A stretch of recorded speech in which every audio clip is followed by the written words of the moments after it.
Hi, I want to share with you today about what unfinished, your story isn't over. What is it all about? Well, it's based on the foundation of Tamar. Tamar in 2 Samuel chapter 13.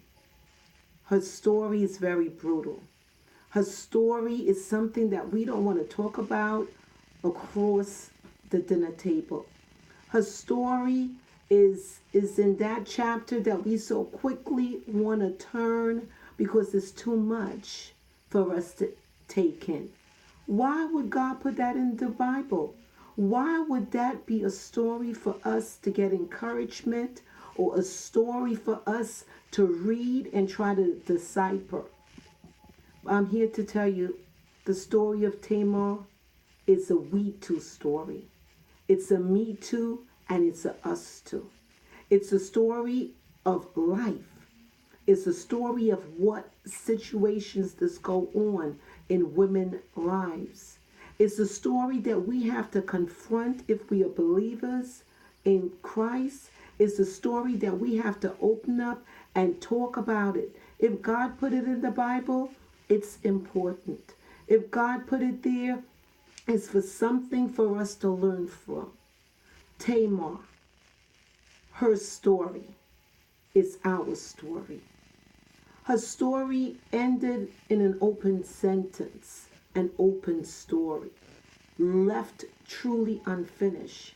And I really believe that God left it like that for us to finish the story of Tamar in our life.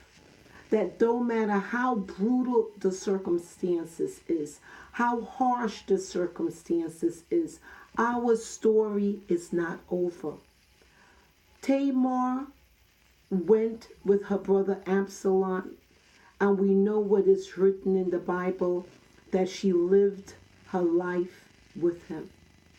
Whether in depression, whether in isolation, whether feeling rejected, Tamar had dreams. She believed that she had a future, and it got snatched away. Like many of us, some of our stories, some of our dreams got snatched away. Unfinished, your story is not over, is to encourage you that your story is not over. Bad chapter does not mean the end. Isolation, depression, anxiety does not mean the end. It is a time where you could focus on God and ask God, what are you doing in my life?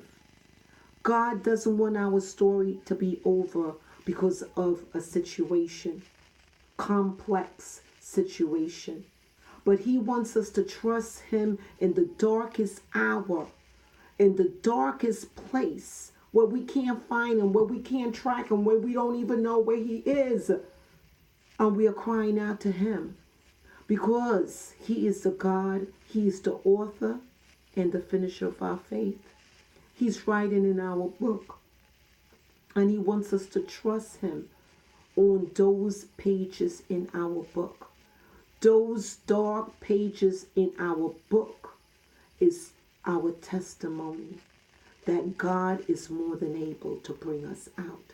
So don't lose hope. Your story is not over.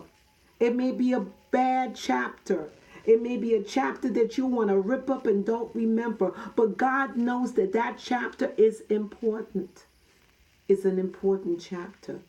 That's the chapter where he's forming, where he's making, where he's pulling you out. So your story is not over. I'm here to tell you. Be encouraged today. God is not finished with you yet. And believe that even in the darkest time, there is a breakthrough that will be coming through to you. God is more than able to do abundantly and exceedingly more than you could think of or even ask for. Trust him and watch God bless you in Jesus' name.